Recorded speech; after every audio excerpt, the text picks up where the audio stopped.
جنات قرآن بہت پڑھتے ہیں اور ختم قرآن کی محفلیں رمضان میں جنات کے ہاں اتنا زیادہ ہوتی ہیں، گھر گھر ہوتی ہیں. مٹھائی جو ہے یہ تو بہت زیادہ جنات کی مرغوب غذا ہے. سانو جو کہتے ہیں کہ جو کسی دے گھروں میٹھا ہے نا تو وہ جادو ہے نا تواڈے تے، تے کسی دے گھروں میٹھا ہے نا تو وہ نہ تسی کھانا احتیاط کرنا ہے. میٹھے پہ جادو نہیں ہوتا، میٹھے پہ محبت کا جادو ضرور ہوتا ہے. ارے اللہ اکبر، واہ واہ واہ. تو میں کہیں تو وظیفہ ہی بتا دوں. اچھا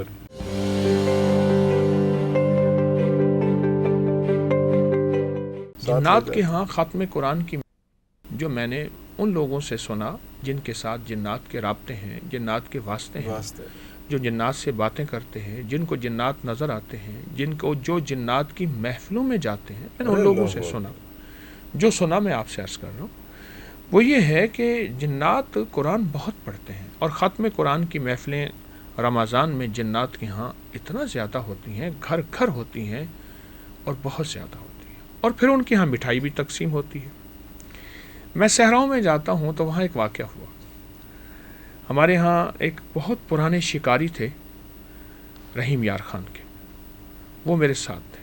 تو میں شکاروں تو میں نہیں جاتا، میں تو جاتا ہوں روحانی محفلوں کے لیے. تو مجھ سے کہنے لگے ایک جگہ تھی، کہنے لگے میں ایک دفعہ یہاں سے گزر رہا تھا، صحرا لک و دک صحرا، سامنے شادی ہو رہی تھی، محفل لگی ہوئی، شادی ہو رہی ہے، کھانے پک رہے ہیں اور چیزیں ہیں. کہا میں نے دیکھا نا شادی ہے تو میرا اونٹ ڈرنے لگا، کیونکہ بے زبانوں کو جنات نظر آتے ہیں، عذاب قبر بھی نظر آتا ہے، رحمت اترتی بھی نظر آتی ہے، لعنت اور وبال اور بلائیں اور مصیبتیں یہ سب نظر آتے ہیں. ارے اللہ. تو کہا جن جو میرا جو اونٹ ہے، اونٹ پہ سوار تھا، وہ بدکنے لگا، ڈرنے لگا. میں سمجھ گیا.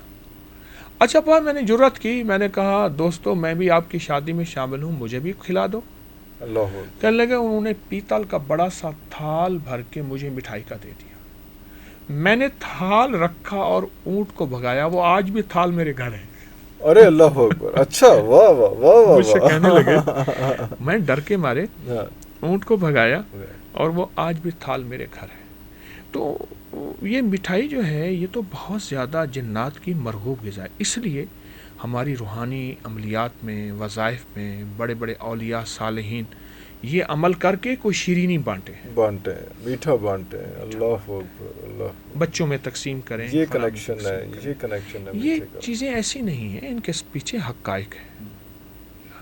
تے سانو جو کہتے ہیں کہ جو کسی دے گھروں میٹھا ہے نا تو وہ جادو ہے نا تواڈے تے، تے کسی دے گھروں میٹھا ہے نا تو وہ نہ تسی کھانا احتیاط کرنا. اے بھی تو ایک رولا چل رہا ہے نا. یہ اس کی ایک بات یہ ہے، جادو نہیں ہوتا، جادو نہیں ہوتا. میٹھے پہ جادو نہیں ہوتا، میٹھے پہ محبت کا جادو ضرور ہوتا ہے. ارے اللہ اکبر. واہ واہ واہ. سبحان اللہ. آپ نے کسی کو اپنا دوست بنانا ہے، کوئی آپ سے ناراض ہے، کوئی آپ کو سمجھتے ہیں کہ وہ آپ اس کو اپنا محبوب بنانا چاہتے ہیں اور آپ چاہتے ہیں کہ نفرت ختم ہو جائے، محبت ہو، میاں بیوی کی محبت ہو، ماں بیٹی کی محبت ہو، بہن بھائی کی محبت ہو، تو میں کہیں تو وظیفہ ہی بتا دوں. آپ مٹھائی سامنے رکھیں، کوئی بھی میٹھی چیز ہو، وَأَلْقَيْتُ عَلَيْكَ مَحَبَّةً مِّنِّي، اس کو سامنے رکھ کے 12 تسبیحاں پڑھیں. 12 تسبیح. وَأَلْقَيْتُ 1200 ٹائمز. جی. اول آخر 12 دفعہ درود پاک. سخت تصور کریں میاں بیوی کی محبت ہے، بہن بھائی کی محبت ہے، اولاد نافرمان ہے، ماں باپ سے محبت نہیں کرتی، بے ادبی بے قدری کرتی ہے، اور آپ سمجھتے ہیں کہ نند ساس سسر گھر میں جو اکثر الجھاؤ ہوتے ہیں، تو اس کے لیے میٹھی چیز پہ یہ وَأَلْقَيْتُ عَلَيْكَ مَحَبَّةً مِّنِّي یہ قرآن پاک کی آیت ہے. اس کو 12 دن، 21 دن یا 40 دن 40 دن. اللہ. مٹھائی پہ پڑھیں، چینی پہ پڑھیں، کوئی میٹھی چیز ہو، اور اس کے بعد اس کو کھلا دیں. اس کے بہت نتائج ہیں.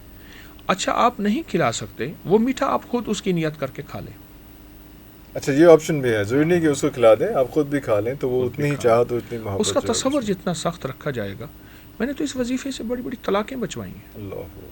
طلاقوں تک نوبت، حتیٰ کہ پہلی طلاق دے دی اور کچہریوں تک نوٹس آ گئے، فلاں ہو گیا.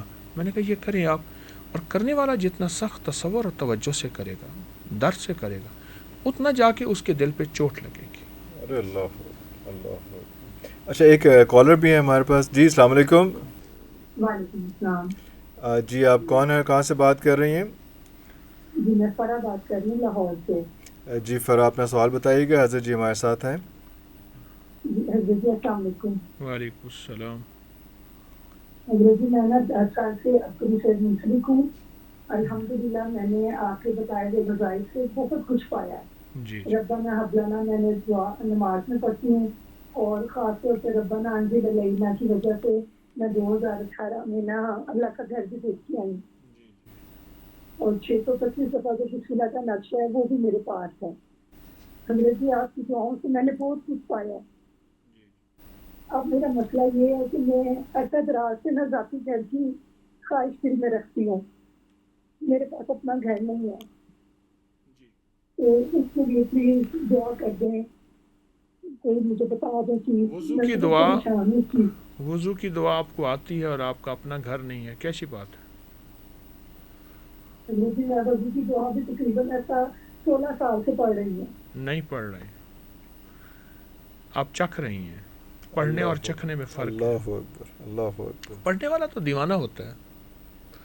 اللہم اغفر لی ذنبی ووسع لی فی داری وبارک لی فی رزقی. جس نے دیوانہ ہو کے پڑھا، وضو کے دوران بھی چاہے جتنی بار پڑھ لے، اور کھلا بھی، بڑا گھر ملتا ہے اور بڑا رزق ملتا ہے. کیونکہ بڑا گھر ہوگا، رزق تھوڑا ہوگا تو گھر کیسے چلے گا؟ اللہ نے بڑے گھر کے ساتھ بڑے رزق کو چلا دی. اب سنیں ذرا وضو کی دعا میں، اللہم اغفر لی ذنبی، معاف کر دے مولا ان گناہوں کو جن کی وجہ سے میری دعائیں قبول نہیں ہوتی. پہلے ایکسکیوز می، ٹھیک ہے، معذرت. اللہم اغفر لی ذنبی ووسع لی فی داری. اے اللہ بڑا گھر عطا فرما دنیا میں بھی آخرت میں بھی. وبارک لی فی رزقی، کیونکہ رزق وسیع ہوگا تو بڑا گھر چل سکے گا. اللہ اکبر. اس دعا میں بڑی طاقت ہے. وضو کی دعا، یہ وضو وضو کے دوران پڑھنی ہے. وضو کے دوران جب وضو شروع کریں، میں جو شخص وضو سے پہلے بسم اللہ والحمدللہ پڑھے گا، جب تک باوضو رہے گا، فرشتے اس کے ثواب بے بہا لکھتے جائیں گے. بسم اللہ والحمدللہ. ایک تو وضو کی دعا ہے اور بہت طاقتور دعا ہے.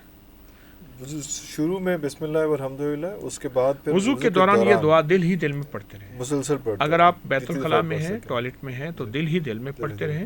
باہر ہیں تو زبان سے پڑھتے رہیں، چاہے جتنی تعداد میں پڑھ سکیں. چند بار ہی پڑھی جائے گی. اور اس کے علاوہ سارا دن کھلے اگر اس دعا کو پڑھ لیں، کھلا پڑھیں. اس دعا میں 3 چیزیں ہیں. تقویٰ، جو ولایت کا تاجدار بننا چاہتا ہے، کسی تنہائیوں کے عیب کو چھوڑنا چاہتا ہے، اور کہتا ہے کہ اللہ جس طرح میرا کفن سفید ہو اس طرح میرا دل بھی پاک پاکیزہ تیری بارگاہ میں حاضر ہوں. یا یہ ہے کہ میں اے اللہ نیک بننا چاہتا ہوں. وہ اللہم اغفر لی ذنبی ووسع لی فی داری. اے اللہ میرا گھر وسیع دے، تیرے خزانے میں کون سی کمی ہے؟ آقا ناممکن میرے لیے، تیرے لیے تو نہیں ہے. اللہ وبارک لی فی رزقی. اور رزق پڑھتے ہوئے 2 رزق مانگنے ہیں، ایک رزق روحانی، ایک رزق جسمانی. ہمیں 2 دسترخوان چاہیے. جسمانی دسترخوان بھی چاہیے، وہ غذا ہے، خوراک ہے، گھر ہے، لباس ہے، زندگی کی لوازمات ہیں، یہ سارا رزق ہے. اور روحانی دسترخوان بھی چاہیے کہ اللہ مجھے سجدوں سے محروم نہ کرنا. اے اللہ میری زبان کو اپنے ذکر، تلاوت، تسبیح سے اور اپنے نام سے. فرمایا بعض اوقات اللہ ناراض ہو کر لقمے نہیں چھینتا، سجدے چھین لیتا ہے. لقمے نہیں چھینتا، سجدے چھین لیتا. اور وہ بندہ سمجھتا ہے کہ میں خوشحال ہوں. وہ خوشحال اس دنیا کے چند لمحوں کا ہے. اس دعا میں بڑی طاقت ہے اور اس دعا میں بڑی قوت ہے. تو محترمہ کو ایک تو جو وظائف کر رہے ہیں ان کی اجازت دیتا ہوں، سب کی.